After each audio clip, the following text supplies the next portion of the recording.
Stanislaw Lem. The Seventh Voyage.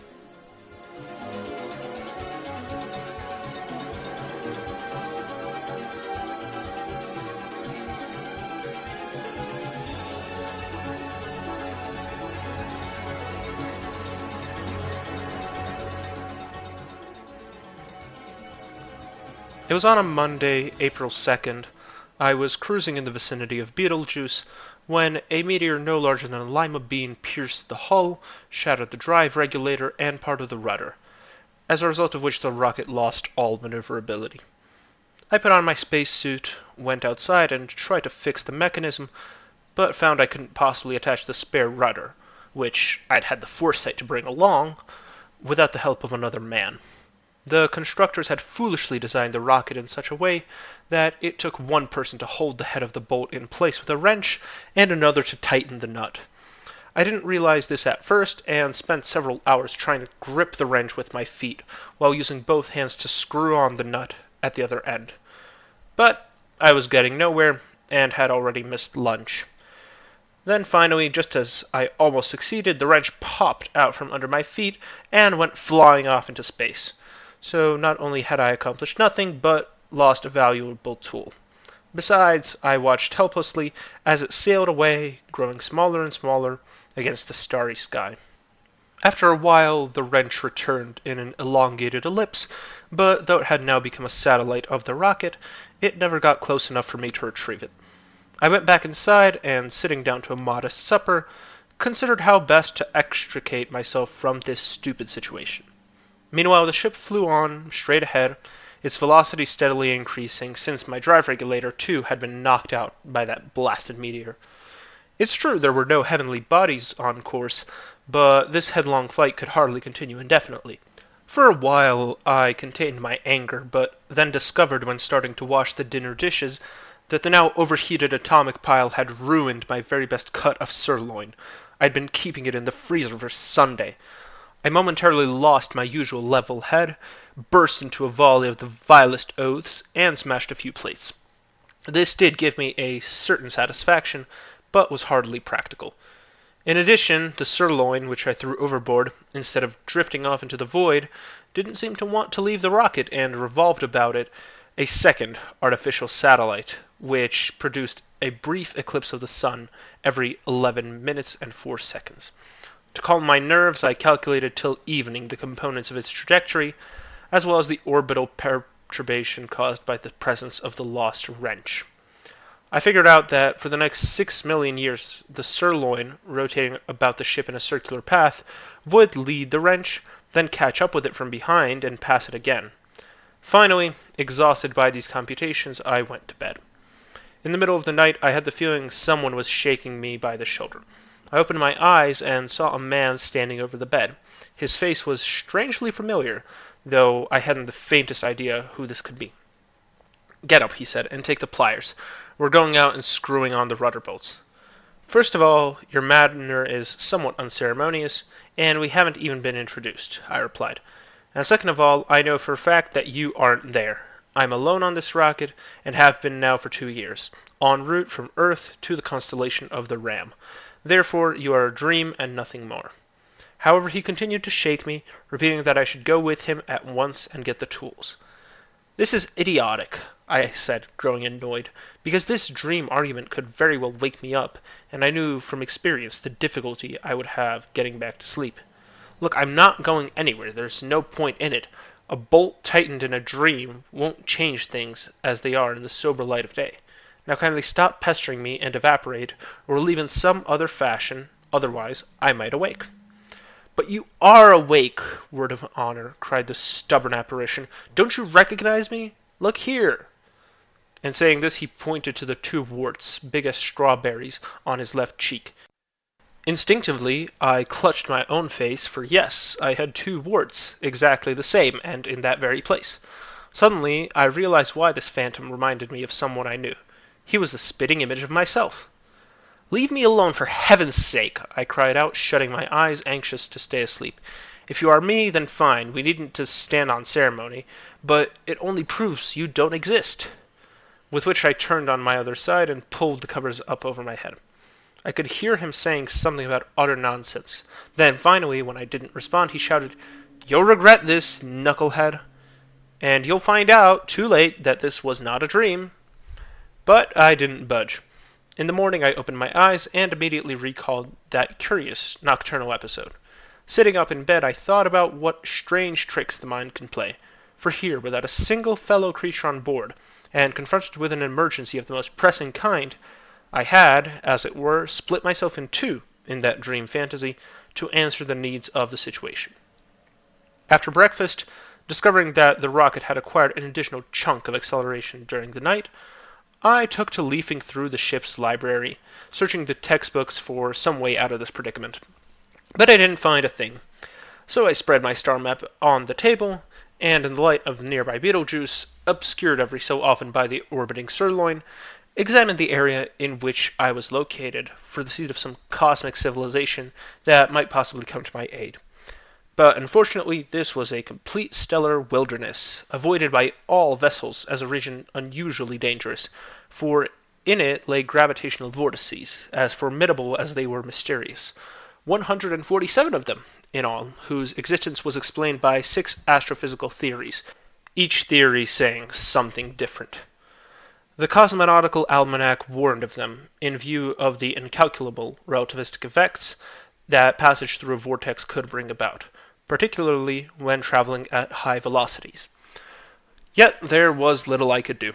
According to my calculations, I would be making contact with the edge of the first vortex at around 11, and therefore hurriedly prepared lunch, not wanting to face the danger on an empty stomach. I had barely finished drying the last saucer when the rocket began to pitch and heave in every direction, till all the objects not adequately tied down went flying from wall to wall like hail. With difficulty I crawled over to the armchair, and after I'd lashed myself to it, as the ship tossed about with ever-increasing violence, I noticed a sort of pale lilac haze forming on the other side of the cabin, and in the middle of it, between the sink and the stove, a misty human shape which had on an apron and was pouring omelette batter into a frying pan. The shape looked at me with interest, but without surprise, then shimmered and was gone. I rubbed my eyes.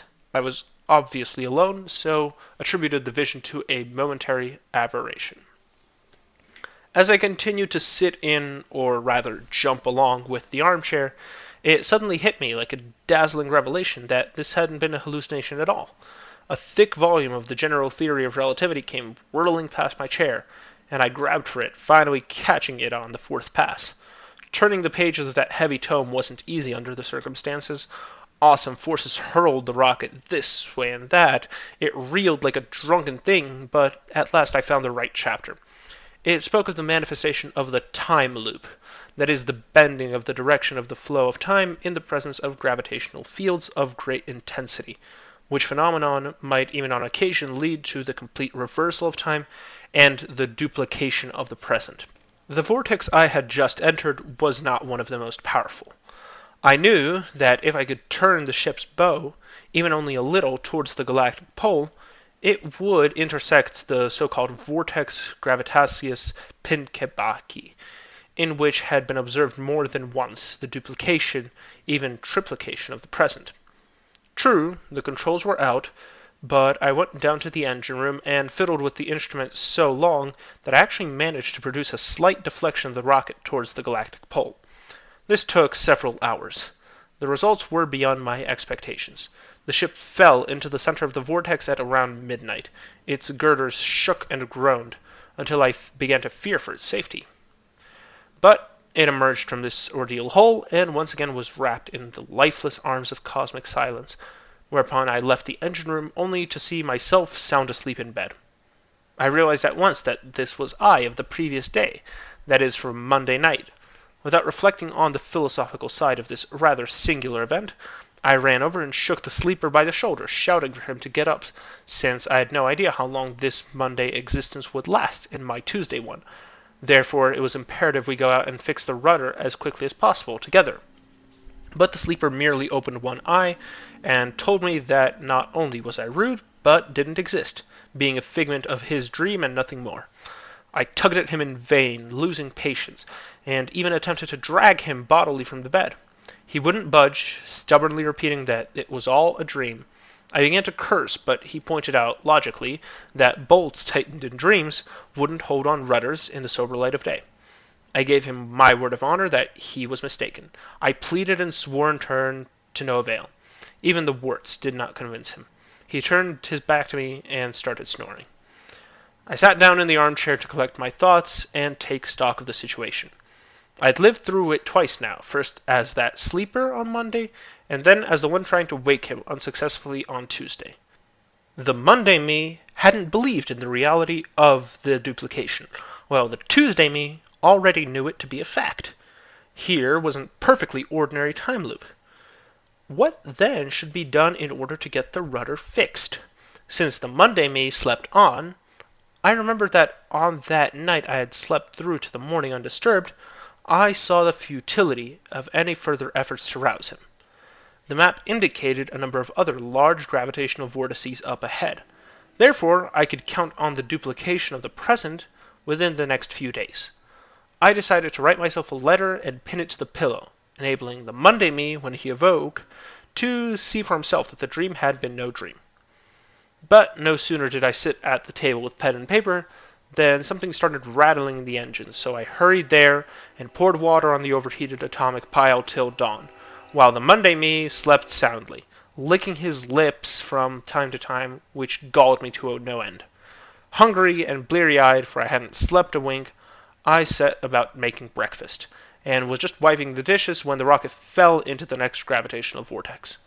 I saw my Monday self staring at me dumbfounded, lashed to the armchair, while Tuesday I fried an omelet. Then a lurch knocked me off balance, everything grew dark, and down I went. I came to on the floor, among bits of broken china. Near my face were the shoes of a man standing over me. "Get up," he said, lifting me. "Are you all right?" "I think so," I answered, keeping my hands on the floor, for my head was still spinning. "From what day of the week are you?" "Wednesday," he said. "Come on, let's get that rudder fixed while we have the chance." "But where's the Monday me?" I asked. "Gone. Which means, I suppose, that you are he." "How is that?" "Well, the Monday me on Monday night became, Tuesday morning, the Tuesday me, and so on." "I don't understand." "Doesn't matter, you'll get the hang of it. But hurry up, we're wasting time." "Just a minute," I replied, remaining on the floor. "Today is Tuesday. Now, if you are the Wednesday me, and if by that time on Wednesday the rudder still hasn't been fixed, then it follows that something will prevent us from fixing it, since otherwise you, on Wednesday, would not now, on Tuesday, be asking me to help you fix it. Wouldn't it be best, then, for us not to risk going outside?" "Nonsense," he exclaimed. "Now, look, I'm the Wednesday me, and you're the Tuesday me. And as for the rocket, well, my guess is that its existence is patched, which means that in places it's Tuesday, in places Wednesday, and here and there perhaps there's even a bit of Thursday. Time has simply become shuffled up in passing through these vortices, but why should that concern us when together we are two and therefore have a chance to fix the rudder?" "No, you're wrong," I said. "If on Wednesday, where you already are, having lived through all of Tuesday, so that now Tuesday is behind you, if on Wednesday, I repeat, the rudder isn't fixed, then one can only conclude that it didn't get fixed on Tuesday, since it's Tuesday now, and if we were to go and fix the rudder right away, that right away would be your yesterday, and there would now be nothing to fix, and consequently you're stubborn as a mule," he growled. "You'll regret this. And my only consolation is that you too will be infuriated by your own pig-headedness, just as I am now, when you yourself reach Wednesday." "Ah, wait," I cried. "Do you mean that on Wednesday I, being you, will try to convince the Tuesday me just as you are doing here, except that everything will be reversed? In other words, you will be me and I you? But of course, that's what makes a time loop. Hold on, I'm coming. Yes, it makes sense now." But before I can get up off the floor, we fell into a new vortex, and the terrible acceleration flattened us against the ceiling. The dreadful pitching and heaving didn't let up once throughout that night, from Tuesday to Wednesday. Then, when things had finally quieted down a little, The volumes of the general theory of relativity came flying across the cabin and hit me on the forehead with such force that I lost conscience. When I opened up my eyes, I saw broken dishes and a man sprawled among them. I immediately jumped to my feet and lifted him, shouting, "Get up! Are you all right?" "I think so," he replied, blinking. "From what day of the week are you?"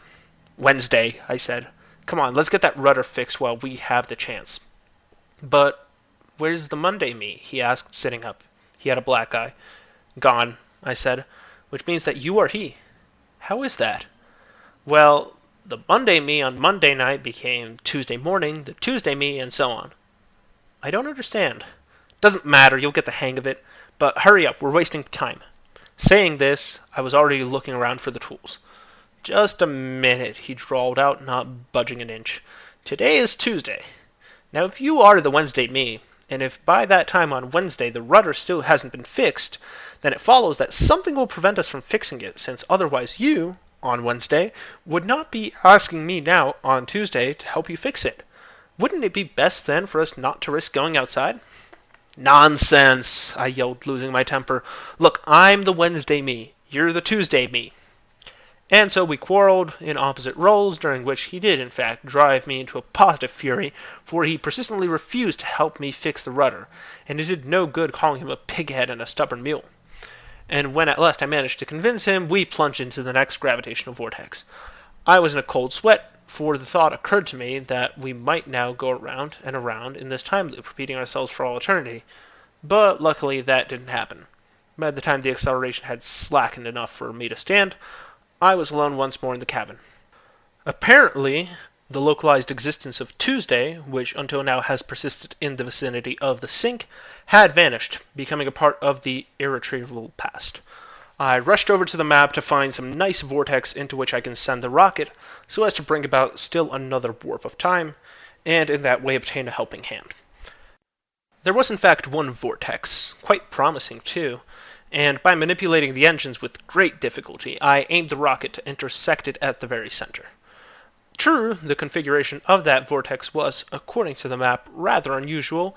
It had two foci side by side, but by now I was too desperate to concern myself with this anomaly. After several hours of bustling about in the engine room, my hands were filthy, so I went to wash them, seeing as there was plenty of time before I could be entering the vortex. The bathroom was locked.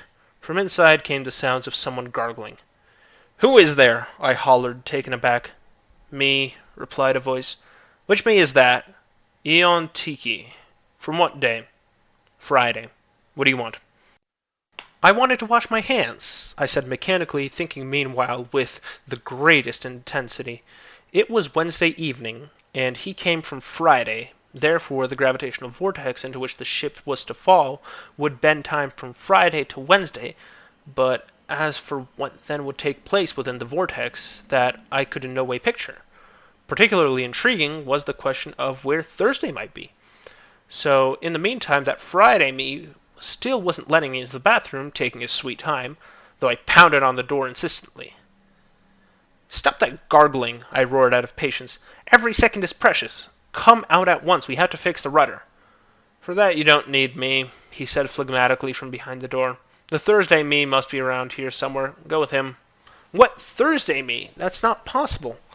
"I ought to know whether it's possible or not, considering that I'm already in Friday, and consequently have lived through your Wednesday as well as his Thursday." Feeling dizzy, I jumped back from the door, for yes, I did hear some commotion in the cabin. A man was standing there, pulling the tool bag out from under the bed. "You're the Thursday me?" I cried, running into the room. "Right," he said. "Here, give me a hand."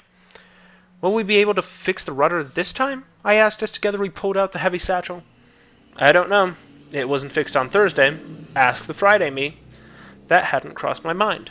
I quickly ran to the bathroom door. "Hey there, Friday me, has the rudder been fixed?" "Not on Friday," he replied. "Why not?" "This is why not," he said, opening the door. His head was wrapped in a towel, and he pressed the flat of a knife to his forehead, trying in this manner to reduce the swelling of a lump the size of an egg. The Thursday me, meanwhile, approached with the tools and stood behind me, calmly scrutinizing the me with the lump, who with his free hand was putting back on the shelf a siphon of seltzer. So it was its gurgle that I had taken for his gargle. What gave you that? I asked sympathetically. Not what. Who? He replied. It was the Sunday me. The Sunday me? But why? That can't be, I cried. Well, it's a long story. Makes no difference. Quick, let's go outside. We might just make it, said the Thursday me, turning to the me that was I. But the rocket will fall into the vortex any minute now, I replied. The shock could throw us off into space, and that would be the end of us. Use your head, stupid, snapped the Thursday me. If the Friday me is alive, nothing can happen to us. Today is only Thursday. It's Wednesday, I objected. It makes no difference. In any case, I'll be alive on Friday, and so will you. Yes, but there really aren't two of us. It only looks that way, I observed. Actually, there's only one me, just from different days of the week. Fine, now open the hatch. But it turned out here that we had only one spacesuit between us. Therefore, we could not both leave the rocket at the same time, and therefore our plan to fix the rudder was completely ruined. Blast! I cried, angrily throwing down the tool bag. What I should have done is put on the spacesuit to begin with and keep it on. I just didn't think of it, but you, as the Thursday me, you ought to have remembered. I had the spacesuit, but Friday me took it, he said. When? Why? It's not worth going into, he shrugged and, turning around, went back to the cabin. The Friday me wasn't there. I looked in the bathroom, but it was empty too.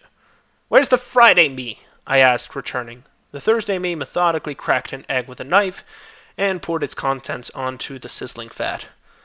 Somewhere in the neighborhood of Saturday, no doubt, he replied, indifferently, quickly scrambling the egg. Excuse me, I protested, but you already had your meals on Wednesday. What makes you think that you can go and eat a second Wednesday supper? These rations are mine just as much as they are yours, he said, calmly lifting the browned edge of the egg with his knife. I am you, you are me, so it makes no difference. What sophistry! Wait, that's too much butter. Are you crazy? I don't have enough food for this many people. The skillet flew out of his hand, and I went crashing into a wall. We had fallen into a new vortex. Once again, the ship shook, as if in a fever, but my only thought was to get to the corridor where the spacesuit was hanging, and I put it on. For in that way, I reasoned, when Wednesday became Thursday, I, as the Thursday me, would be wearing that spacesuit, and if only I didn't take it off for a single minute, and I was determined not to, then I would obviously be wearing it on Friday also. And therefore the me on Thursday and the me on Friday would both be in our spacesuits, so that when we came together in the same present, it would finally be possible to fix that miserable rudder. The increasing thrust of gravity made my head swim, and when I opened my eyes, I noticed that I was lying to the right of the Thursday me, and not to the left, as I had been a few moments before. Now, while it had been easy enough for me to develop this plan about the spacesuit, it was considerably more difficult to put it into action, since with the growing gravitation I could hardly move. When it weakened just a little, I began to inch my way across the floor in the direction of the door that led to the corridor. Meanwhile, I noticed that the Thursday me was likewise heading for the door, crawling on his belly towards the corridor. At last, after about an hour, when the vortex had reached its widest point, we met at the threshold, both flattened to the floor. Then I thought, why should I have to strain myself to reach the handle? Let the Thursday me do it. Yet at the same time I began to recall certain things which clearly indicated that it was now I who was the Thursday me, and not he. What day of the week are you? I asked to make sure. With my chin pressed to the floor, I looked him in the eye. Struggling, he opened his mouth. Thursday me, he groaned. Now that was odd. Could it be that, in spite of everything, I was still the Wednesday me? Calling to mind all my recollections of the recent past, I had to conclude that this was out of the question. So he must have been the Friday me, for he had preceded me by a day before, then he was surely a day ahead now. I waited for him to open the door, but apparently he expected the same of me. The gravitation had now subsided noticeably, so I got up and ran to the corridor. Just as I grabbed the spacesuit, he tripped me, pulling it out of my hands, and I fell flat on my face. You dog, I cried, tricking your own self? That's really low. He ignored me, stepping calmly into the spacesuit. The shamelessness of it was appalling. Suddenly, a strange force threw him from the suit. As it turned out, someone was already inside. For a moment I wavered, no longer knowing who was who. "You! Wednesday!" called out the one in the space suit. "Hold back! Thursday, help me!" For the Thursday me was indeed trying to tear the space suit off him. "Give me that space suit!" bellowed the Thursday me as he wrestled with the other. "Get off! What are you trying to do? Don't you realize I'm the one who should have it, and not you?" howled the other. "And why is that, pray?" "For the reason, fool, that I'm closer to Saturday than you, and by Saturday there will be two of us in suits." "But that's ridiculous," I said, getting into their argument. "At best, you'll be alone in the suit on Saturday like an absolute idiot, and won't be able to do a thing. Let me have the suit. If I put it on now, then you'll be wearing it on Friday as the Friday me, and I will also have on Saturday as the Saturday me. And so you see there will be then two of us with two spacesuits. Come on, Thursday, give me a hand." "Wait," protested the Friday me when I had forcibly yanked the spacesuit off his back. "In the first place, there is no one here for you to call Thursday, since midnight has passed, and now you are the Thursday me. And in the second place, it'll be better if I stay in the spacesuit. The spacesuit won't do you a bit of good." "Why not? If I put it on today, I'll have it on tomorrow too." "You'll see for yourself. After all, I was already you on Thursday, and my Thursday has passed, so I ought to know." "Enough talk. Let's go of it this instant," I snarled. But he grabbed it from me, and I chased him first through the engine room and then into the cabin. It somehow worked out that there were only two of us standing now. Suddenly I understood why the Thursday me, when we were standing at the hatch with the tools, had told me that the Friday me took the spacesuit from him. For in the meantime, I myself had become the Thursday me, and here the Friday me was in fact taking it. But I had no intention of giving in that easily. "Just you wait," I thought. "I'll take care of you." And out I ran into the corridor, and from there to the engine room, where before, during the chase, I had noticed a heavy pipe lying on the floor, which served to stroke the atomic pile. And I picked it up, and thus armed dashed back into the cabin. The other me was already in the spacesuit. He had pulled on everything but the helmet. "Out of the spacesuit," I snapped, clenching my pipe in a threatening manner. "Not a chance. Out, I say." Then I wondered whether or not I should hit him. It was a little disconcerting, the fact that he had neither a black eye or a bump on his head like the other Friday me, the one I found in the bathroom. But all at once I realized that this was the way it had to be.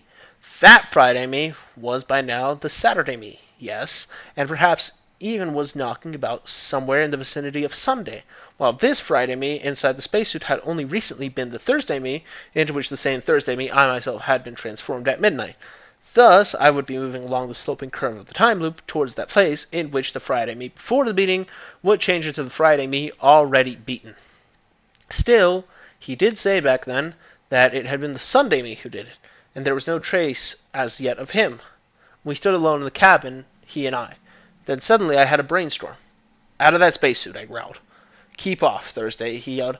"I'm not Thursday. I'm the Sunday me," I shrieked, closing in for the kill. He tried to kick me, but spacesuit boots are very heavy, and before he could raise his leg, I let him have it over the head. Not too hard, of course, since I had grown sufficiently familiar with all of this to know that I, in turn, eventually, when I went from the Thursday to the Friday me, would be on the receiving end, and I wasn't particularly set on fracturing my own skull. The Friday me fell with a groan, holding his head, and I brutally tore the spacesuit off him, while he made for the bathroom on wobbly legs, muttering, "Where's the cotton? Where's the seltzer?" I quickly began to don the spacesuit that we had struggled over, until I noticed, striking out from under the bed, a human foot. I took a closer look. Kneeling under the bed lay a man trying to muffle the sound of his chewing. He was hurriedly bolting down the last bar of milk chocolate I had stored away in the suitcase for a rainy sidereal day. The bastard was in such a hurry that he ate the chocolate along with bits of tinfoil, which glittered on his lips. "Leave that chocolate alone," I yelled, pulling at his foot. "Who are you, anyway, the Thursday me?" I added in a lower voice, seized by a sudden doubt, for the thought occurred that maybe I already was the Friday me, and would soon have to collect what I had dished out earlier to the same. "The Sunday me," he mumbled, his mouth full. I felt weak. Now either he was lying, in which case there was nothing to be worried about, or telling the truth. And if he was, I faced a clobbering for sure, because the Sunday me, after all, was the one who had hit the Friday me. The Friday me told me so before it happened, and then later I, impersonating the Sunday me, had let him have it with the pipe. But on the other hand, I said to myself, even if he's lying and not the Sunday me, it's still quite possible that he's a later man than me. And if he is a later me, he remembers everything that I do, and therefore already knows that I lied to the Friday me, and so could deceive me in a similar manner, since what I had been, a spur-of-the-moment stratagem on my part, was for him by now simply a memory he could easily make use of.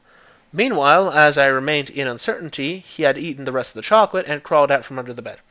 "If you're the Sunday me, where's your spacesuit?" I cried, struck by a new thought. "I'll have it in a minute," he said calmly, and then I noticed the pipe in his hand. The next thing I saw was a bright flash, like a few dozen supernovas going off at once, after which I lost consciousness. I came to, sitting on the floor of my bathroom. Someone was banging on the door. I began to attend to my bruises and bumps, but he kept pounding away. It turned out to be the Wednesday me. After a while I showed him my battered head. He went with the Thursday me for the tools. Then there was a lot of running around and yanking off spacesuits. This, too, in one way or another I managed to live through, and on Saturday morning crawled under the bed to see if there was any chocolate left in the suitcase. Someone started pulling at my foot as I ate the last bar, which I'd found underneath the shirts. I no longer knew just who this was, but hit him over the head anyhow, pulled the spacesuit off him, and was going to put it on when the rocket fell into the next vortex. When I regained conscience, the cabin was packed with people. There was barely elbow room. As it turned out, they were all of them me, from different days, weeks, months, and one, so he said, was even from the following year. There were plenty with bruises and black eyes, and 5 among those present had on spacesuits. But instead of immediately going through the hatch and repairing the damage, they began to quarrel, argue, bicker, and debate. The problem was that who had hit whom and when. Well, the situation was complicated by the fact that there now had appeared morning me's and afternoon me's. I feared that if things went on like this, I would soon be broken into minutes and seconds. And then, too, the majority of the me's present were lying like mad, so that to this day I'm not altogether sure whom I hit and who hit me. When that whole business took place triangularly between the Thursday, the Friday, and the Wednesday me's, all of whom was I in turn. My impression is that because I had lied to the Friday me, pretending to be the Sunday me, I ended up with 1 blow more than I should have, going by the calendar. But I would prefer not to dwell any longer on these unpleasant memories. A man who for an entire week does nothing but hit himself over the head has little reason to be proud. Meanwhile, the arguments continued. The sight of such inaction, such wasting of precious time drove me to despair, while the rocket rushed blindly on, straight ahead, plunging every now and then into another gravitational vortex. At last, the ones wearing spacesuits started slugging it out with the ones who were not. I tried to introduce some sort of order into that absolute chaos, and finally, after superhuman efforts, succeeded in organizing something that resembled a meeting, in which the ones from next year, having seniority, was elected chairman by acclamation. We then appointed an elective committee, a nominating committee, and a committee for new business, and 4 of us from next month were made sergeants at arms. But in the meantime, we had passed through a negative vortex, which cut our number in half, so that on the very first ballot we lacked a quorum, and had to change the bylaws before proceeding to vote on the candidates for rudder repair. The map indicated the approach of still other vortices, and these undid all that we had accomplished so far. The first candidates were chosen, disappeared, and then the Tuesday me showed up with the Friday me, who had his head wrapped in a towel, and they created a shameful scene. Upon passage through a particularly strong positive vortex, we hardly fit in the cabin and corridor, and opening the hatch was out of the question. There simply wasn't room. But the worst of it was, these time displacements were increasing in amplitude. A few gray-haired me's had already appeared, and here and there I even caught a glimpse of the close-cropped heads of children. That is, of myself, of course, or rather, myselves from the halcyon days of boyhood. I really can't recall whether I was still the Sunday me, or had already turned into the Monday me. Not that it made any difference. The children sobbed that they were being squashed in the crowd, and called for their mommy.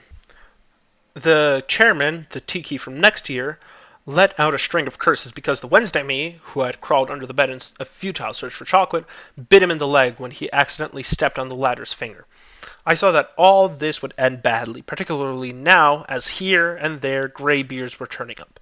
Between the 142nd and 143rd vortices, I passed around an attendance sheet, But afterwards it came to light that a large number of those present were cheating, supplying false vital statistics, God knows why. Perhaps the prevailing atmosphere had muddled their wits. The noise and confusion were such that you could make yourself understood only by screaming at the top of your lungs. But then one of last year's eons hit up what seemed to be an excellent idea, namely that the oldest among us tell the story of his life, in the way that we would learn just who was supposed to fix the rudder. For obviously the oldest me contained within his past experience the lives of all the others there from their various months, days, and years. So we turned in this matter to a hoary old gentleman who, slightly palsied, was standing idly in the corner. When questioned, he began to speak at great length of his children and grandchildren, then passed to his cosmic voyages, and he had embarked upon no end of these in the course of his 90-some years.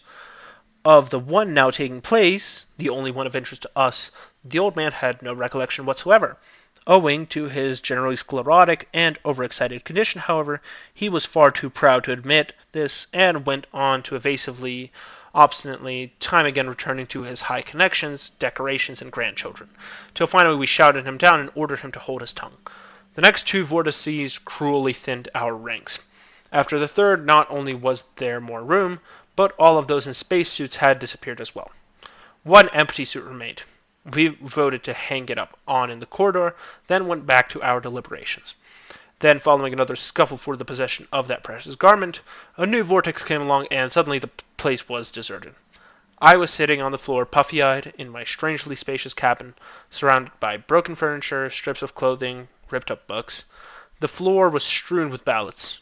According to the map, I had now passed through the entire zone of gravitational vortices. No longer able to count on duplication, and thus no longer able to correct the damage, I fell into numb despair. About an hour later, I looked out into the corridor and discovered, to my great surprise, that the spacesuit was missing. But then I vaguely remembered, yes, right before that last vortex, two little boys sneaked out into the corridor. Could they have possibly both of them put on the one spacesuit? Struck by a sudden thought, I ran to the controls. The rudder worked. So then, those little tykes had fixed it.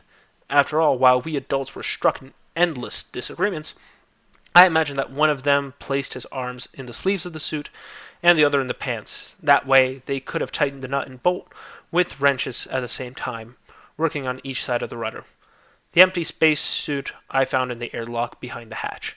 I carried it inside the rocket like a sacred relic, my heart full of boundless gratitude for those brave lads I had been so long ago. And thus concluded what was surely one of my most unusual adventures. I reached my destination safely, thanks to the courage and resourcefulness I had displayed when only 2 children. It was said afterwards that I invented the whole thing, and those more malicious even went so far as to insinuate that I had a weakness for alcohol, carefully concealed on Earth, but freely indulged during those long and lonely cosmic flights. Lord only knows what other gossip has been circulating on the subject, but that is how people are.